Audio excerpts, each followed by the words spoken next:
Halo teman-teman, kembali lagi bersama gua di channel ini. Terakhir kali kita belajar mengenai linked list ya, data structure pertama kita. Ya. Kemudian di video ini kita belajar data structure juga yang tidak kalah populer ya. Bahkan ini mungkin banyak dipakai oleh algoritma-algoritma yang powerful. Yaitu kita akan belajar di sini video kali ini ada stack, ada queue, dan ada priority queue gitu ya. Nah, pertama kita belajar stack dulu. Oke, jadi stack ini ya bahasa Indonesianya adalah tumpukan gitu ya, seperti ini, seperti piring ya, ditumpuk gitu ya.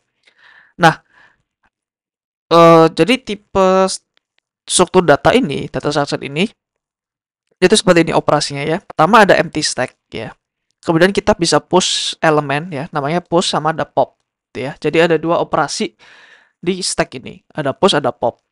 Nah, ketika push, kita menaruh elemen ini di paling bawah ya, sampai meningkat ke atas, namanya stack ditumpuk gitu ya. Kemudian pop dia keluarin ya gitu. Jadi data structure ini cuma bisa push suatu let's say ini stack ya di sini ya. Ini stack. Dan misalnya kita ada suatu elemen di sini, mau integer, mau string atau mau data apapun, tipe data apapun, mau struct atau apa bebas. Nah, ketika dimasukin ke dalam stack, ya udah dia taruh di paling bawah.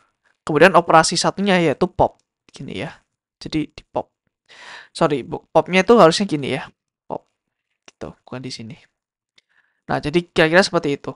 Nah, kita nggak bisa mengeluarkan pop itu di bawah atau di tengah gitu ya, di stack. Jadi harus numpuk, terus pop itu yang paling akhir diangkat lagi gitu ya. That's why ini namanya adalah LIFO, yaitu last in first out. Jadi yang terakhir kali masuk, dia yang pertama kali keluar gitu ya. Jadi contoh nih di sini push ini. Terakhir kali masuk kan 3. Jadi pertama kali keluar yaitu 3 juga gitu ya. Satunya tetap di bawah. Sama ketika kita cuci piring gitu ya.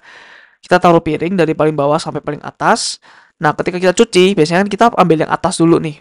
Bukan yang bawah dulu kan. Gitu. Jadi kira-kira seperti itu ya itu dia nyatanya.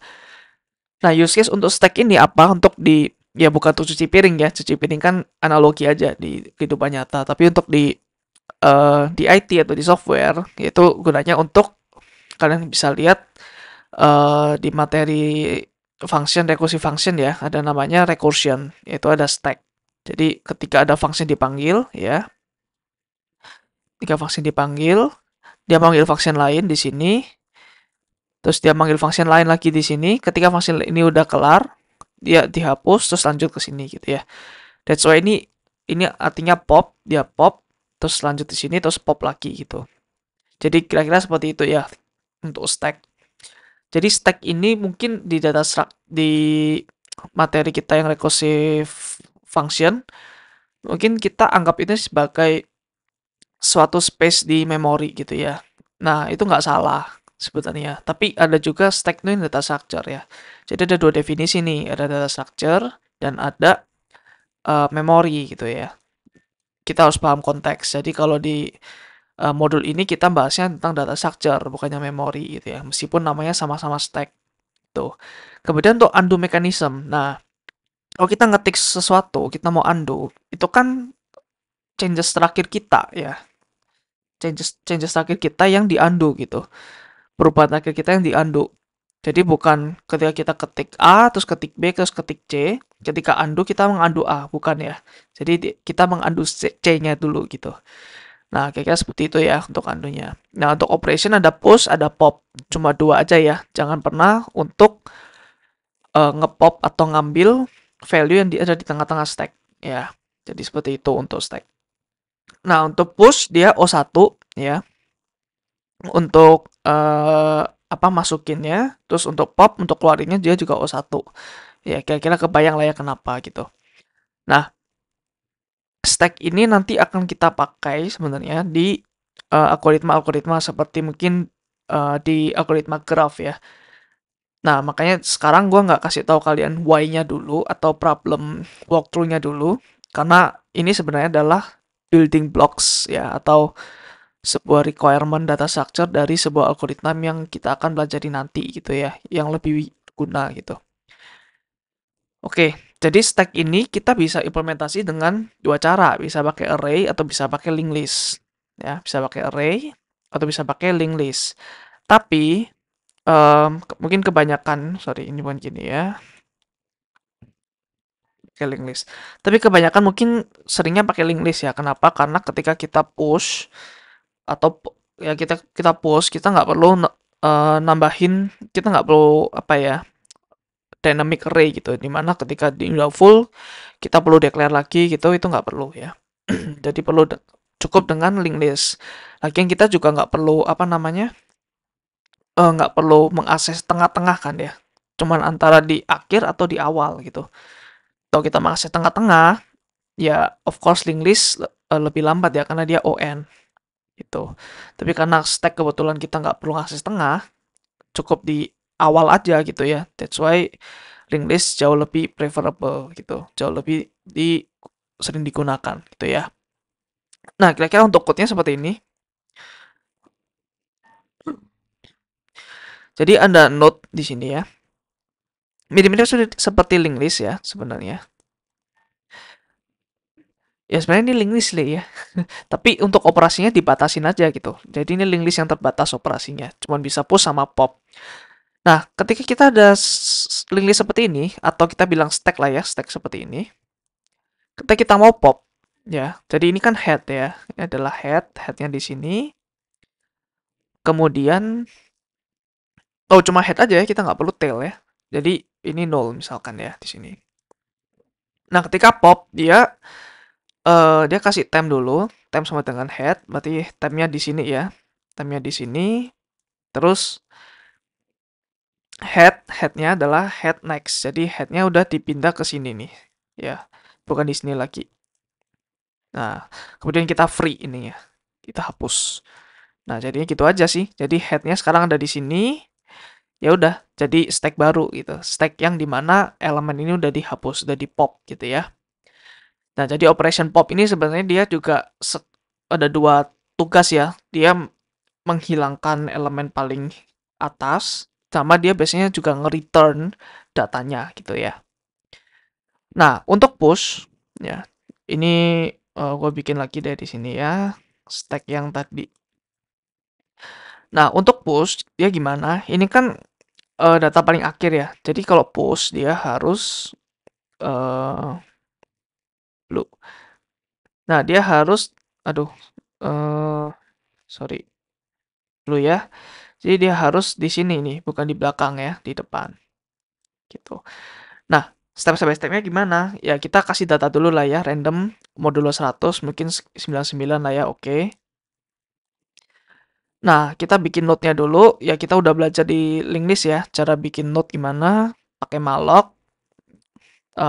Kemudian, nah ini nih, new node data sama dengan data. Kita udah masukin di sini. Kemudian new node next sama dengan head. Jadi ini kan sebelumnya head ya di sini ya. Nah, sekarang next-nya ini ya. Next-nya tuh di sini nih, di head. Gitu. Ntar, ini nanti dulu aja. Nah, ini let's say ini baru ya.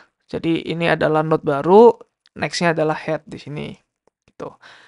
Nah, terus headnya ini yang sebelumnya di sini, dia jadi di sini. Nah, gitu ya. Jadi ini sama aja nanti panah ini ke yang sini. Gitu ya. Jadi itu untuk operasi push. Kira-kira seperti itu ya. Jadi nanti mungkin kalau dibalik seperti tadi, yang ini tuh nanti ada di sini, ya. Kemudian yang ini nanti ada di atasnya. Kemudian yang paling depan ini nanti akan di atasnya lagi, gitu. Ketika dia pop, ini keluar. Ketika push, dia masuk lagi ke sini, diangkat lagi. Dan di bawah ini akan selamanya di sini ya. Kecuali nanti akan dihabiskan stack-nya. Jadi kayak seperti itu untuk stack.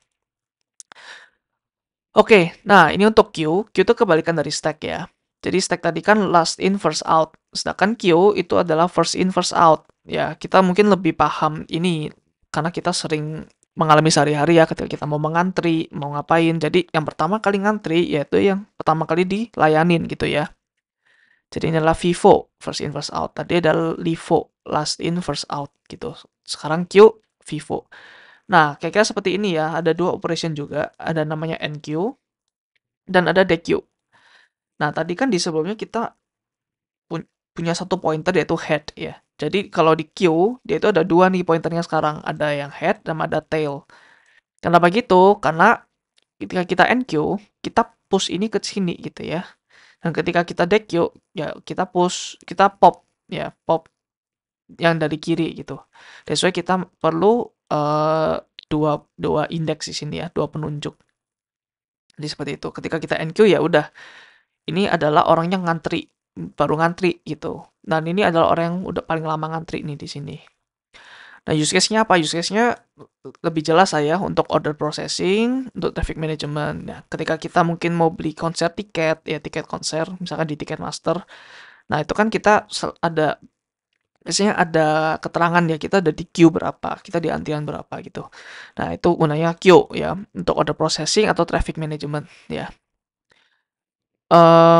Ya untuk operation ada enqueue, ada dequeue ya. Jadi sama-sama O1 ya. Kita cuma masukin aja dan keluarin aja.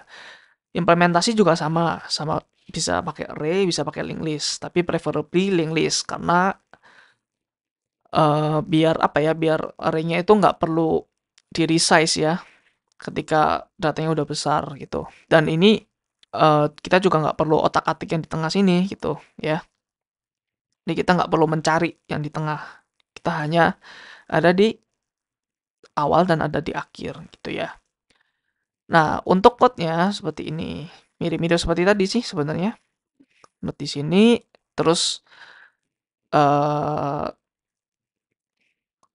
terus DQ juga persis sama kayak tadi ya, karena ngepop. Nah, untuk NQ kira-kira mirip, tapi dia ada tail. Oke, kita demonstrasiin aja ya. Misalkan kita, let's say ada 0 lah ya, Q-nya misalkan kita kosong banget. Kita mau NQ 1. Nah, ini adalah new node-nya. Misalkan datanya tadi 99 di sini. Nah, head-nya kan 0 nih di sini. Head sama tail-nya 0. Head sama tail-nya 0. Oke. Terus new node next itu 0 dia. Ya, di sini ya. Di sini. Kemudian tail next. Jadi tail-nya ini harusnya dia cek dulu ya. Apakah tail-nya itu 0 atau enggak gitu. Nah, tapi it's okay. Let's say ini tail-nya enggak 0 ya. Oke, gue akan di skenario deh. Jadi awalnya let's say ini di sini ada 50 ya. Ada 50, di sini ada misalkan 45 gitu Q-nya. Nah, ini antrian ya. Jadi nanti sebentar. Nah, jadi nanti ini yang keluar pertama kali ya. Ini keluar pertama kali, nanti 99 nanti antrinya di kanannya 45 ini. Nah, balik kayak tadi ya, new node. Ini adalah new node-nya. Terus kita kasih 99 di sini. Di sini 99 ya. Terus next-nya adalah 0, oke? Kemudian di sini kan head ya. Di sini head, di sini tail. Oke. Tail next sama dengan new node. Jadi ini next-nya adalah new node ini ya, 99 ini di sini. Gitu. Kemudian tail-nya sama dengan tail next. Berarti tail-nya sekarang udah pindah di sini nih. Nah, gitu ya. Terus ini kan tadi 0 next-nya. Jadi gitu untuk NQ ya. Untuk DQ sama kayak pop tadi di stack ya untuk pop. Jadi temp-nya sekarang di sini ya. Terus head-nya pindah di sini. Terus kita free temp-nya.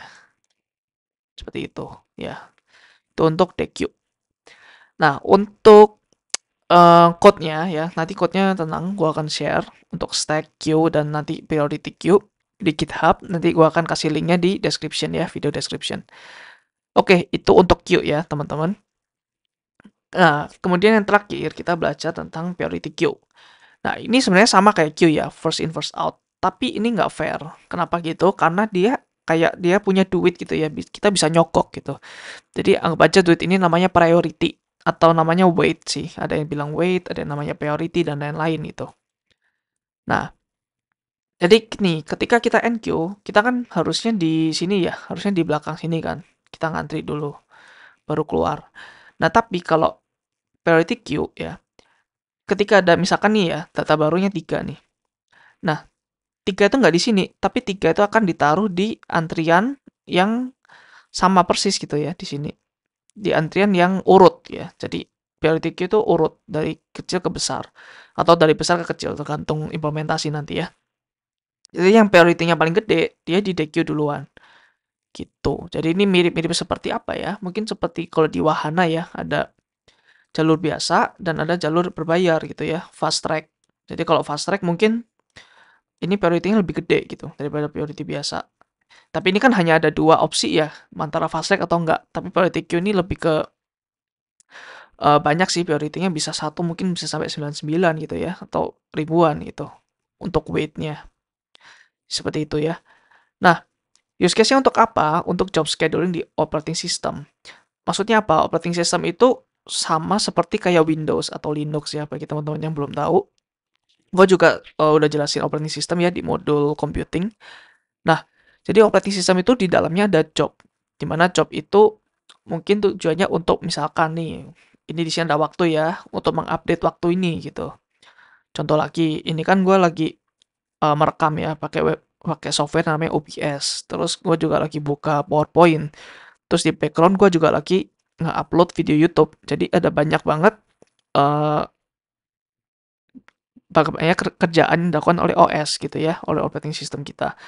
Nah, kadang itu ada pekerjaan yang jauh lebih penting ya eh daripada kerjaan yang lain. Contoh ketika kita mau berinteraksi dengan PowerPoint, kita mau gambar-gambar di sini. Ini harus jauh lebih cepat ya dibandingkan mungkin kita lagi upload video di belakang. Karena jauh lebih prioritas video ini untuk dijalankan gitu ya. Supaya lebih smooth gitu ya. Kursor ini gue bisa gambar-gambar di sini gitu. Nah, itu ya untuk scheduling. Jadi scheduling itu bukan pakai queue karena ada apa ya? Ada prioritas gitu ya. Seperti itu. Nah, terus kemudian ada load balancing. Load balancing ini apa ya? Seperti ketika ada data masuk atau ketika ada data masuk lah ya ke komputer kita, ada data yang penting, ada juga data yang mungkin kurang penting gitu. Nah, itu wajar ya terjadi ya. Jadi bukan karena kita nggak adil, tapi memang karena ada prioritas lah yang lebih diutamakan gitu. Nah, ya mungkin mirip-mirip seperti inilah ya, seperti kalau kita di jalan raya lah ya, ketika ada ambulans, ya mungkin kita harus mendahulukan ambulans dulu gitu, karena lebih eh prioritasnya lebih gede gitu. Nah, juga nanti ada namanya Dijkstra algorithm, di mana kita ini di data structure graph ya, nanti di video-video selanjutnya, di mana kita akan mencoba simulasi cara mencari rute tercepat di Google Maps gitu ya. Nanti akan kita pelajarin ini. Jadi operasinya ada dua juga, ada NQ dan DQ. Nah, untuk DQ dia cuma O1 aja. Tapi untuk NQ dia bisa ON. Kenapa ON? Karena dia nggak langsung ditaruh di belakang. Ya, dia ngecek dulu nih. Ngecek dulu, ngecek sampai akhirnya dia menemukan posisinya gitu ya. Nah, kira-kira kalian mungkin yang ngikutin video-video gue dari awal, ini kira-kira mirip nggak dengan salah satu algoritma yang udah kita pelajarin untuk proses NQ ya? Ya, mungkin kalau kalian menebak insertion sort itu benar ya. Jadi ini mirip-mirip seperti insertion sort sebenarnya. Ketika kita mau masukin sebuah data, ini harus auto di sort gitu ya. Nah, that's why kan kalau kita masukin data di insertion sort, dia kompleksitinya ON. Dia sama kayak NQ di sini ON. Oke, sekarang kita simulasikan ya. Jadi node sekarang itu nggak cuman ada data sama next, tapi juga ada priority di sini ya. Ada data tambahan priority. Nah, untuk DQ tetap sama ya. DQ itu selalu simple, gue suka. DQ itu selalu sama code-nya, jadi kita nggak perlu simulasi ya. Kita simulasikan ini aja untuk NQ. Nah, tadi Q itu dia... Nah, let's say ini DQ ya. Nah, untuk di implementasi ini kita balik ya. Jadi ini kan DQ-nya di kanan. Kita let's say ini DQ-nya di kiri sekarang. Ya, jadi ini free untuk di DQ ya. Free untuk di DQ. Nah, untuk NQ, misalkan ini 3 lah ya. Ini 3. Ini misalkan 4. Nah, let's say nih ada 2 di sini ya. Kita mau masukin di dalam sorry, jangan gini deh. Eh maaf, maaf. Harusnya harusnya yang paling gede dulu yang paling depan ya. Oh, pen. Oke. Ini let's say 4, di sini 4, di sini 3, di sini 1. Nah, kita mau masukin 2 nih di sini nih. Atau 3 lah ya. Sorry, ini di sini 3 aja. Biar kelihatan loopingnya nanti. Ini eraser. Sini 2 ya. Oke. Di sini datanya adalah let's say data sama priority sama lah ya. 3 di sini. Karena ya supaya simpel aja, karena gue males bikin kotak di mana kotak itu di dalamnya ada 2 data. Ada data dan ada priority. Let's say aja ya, data dan priority-nya ini sama gitu. Nah, untuk priority ya of course harus integer ya. Kalau data bebas mau apapun, mau struct kayak, mau string kayak gitu bebas ya. Nah, di sini new node nih, misalkan new node-nya 3, datanya 3, priority-nya 3, kemudian next-nya tuh 0 di sini ya, next-nya 0. Nah, terus dia ngecek nih, apakah head-nya 0? Di sini kan head nih, di sini head, di sini adalah tail ya. Nah, kalau head 0 ini artinya adalah dia empty, ya kan? Nah, kalau empty yaitu head-nya juga di sini dan tail-nya di sini. Masuk akal kan ya, make sense ya. Nah, sekarang tapi karena kita nggak perlu ini, karena ini mungkin simple lah ya. Kita akan coba simulasi yang di bawah. Nah, jadi sekarang current ya, current adalah head di sini nih, ya. Di sini ada current sama dengan head gitu ya. Nah, untuk previous sama dengan null. Nah, di sini kita looping. Nah, ini ON-nya di sini nih. Nah, ketika current tidak sama dengan null, ini kan head nggak sama dengan null ya. Kalau sama dengan null artinya dia empty gitu. Tapi ketika dia empty, ini nggak akan di execute lagi ya. Jadi, in the first place, ini udah pasti dijalanin ya. Karena core tidak sama dengan null. Dan current priority, ya, ini priority, lebih gede daripada ini, ya, new node ini. Tuh. Nah, ini kan lebih gede ya. Ya kan? Ini kan lebih gede. Jadi, kita next. Kita lanjut di sini. Sekarang P, ya, previous sama dengan current. Jadi, previousnya sekarang di sini. Terus current kita ubah jadi di sini ini currentnya. Nah, dan gitu terus ya sampai akhirnya dia priority, current priority lebih kecil sama dengan new node priority, ya. Nah, ketika current priority itu kurang dari sama dengan new node priority, contoh seperti ini nih. Current priority 2 ya. 2 kan udah kurang dari 3 priority-nya. Nah, that's why ini udah selesai nih di sini. Kita sekarang udah di sini ya. Nah, sekarang kan pre-nya di sini, C-nya di sini. If previous sama dengan 0, artinya apa nih? Artinya adalah ketika previous ketika new node ini adalah new node itu highest ya, highest element. Ketika new node itu adalah priority yang paling gede. Jadi di mana P-nya ini masih 0 nih di sini. P-nya tadi masih 0 di sini, sedangkan C-nya di sini ya. Tapi ini bukan case kita. Jadi kita lanjut aja. Jadi ketika tadi previous 0, ini akan jadi head ya. 3 ini akan jadi head. Nah, tapi kan else ya. Jadi kita lanjut ke bawah. Else, nah new node next. Ya, next-nya tadi kan 0 di sini nih.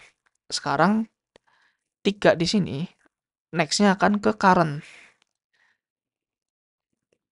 Gue pakai bolpen lain deh, biar enak.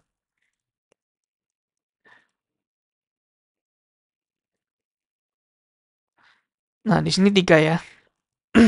dan next-nya dia akan ke sini. Ya, ke current. Kedua. Kemudian pref next. Pref-nya kan ini 4 ya. Nah, next-nya dia ke new node. Itu ya. Nah, terus ini udah hilang ya. Karena apa? Karena udah dipindah ke sini. Jadi gitu. Sekarang jadi 4, 3, 2, 1. Gini ngulurnya. Nah, itu untuk NQ ya. mirip-mirip seperti insertion shot. Dan kita juga pakai linked list. Kenapa? Karena itu tadi, karena kita nggak mau bikin dynamic array di mana ada overhead on ya ketika kita full kapasitinya, dan kita juga apa ya, tidak pernah mengakses di tengah ya. Mungkin kalian tanya, lah ini kan mau di tengah nih insertnya. Oke, kalau insert iya benar, tapi sama-sama on kan untuk array sama priority queue. Sorry, untuk array sama linked list. Nah, tapi balik lagi, jadi ketika kita ini, kita nggak ada mencari, jadi kita nggak ada search di sini ya. Search di indeks keberapa nggak ada. Ya, kalau ada, misalkan ada, ya mungkin array bisa lebih oke gitu ya untuk implementasinya. Tapi karena kita nggak ada search, cuman ada NQ sama DQ doang, ya udah kita pakai linked list aja.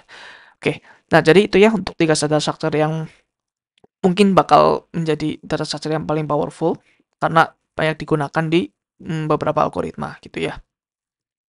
Kita udah baca stack, queue, dan periodic queue. Kita baca LIFO dan FIFO. Dan juga periodic queue di mana dia juga FIFO tapi ada priority-nya ya. Oke, itu aja untuk video ini. Nextnya mungkin gua udah spoiler ya, kita belajar tentang hash table, dimana ini data structure yang bakal seru banget ya. Oke, itu aja untuk video kali ini. Stay tune dan sampai jumpa di next video. Bye.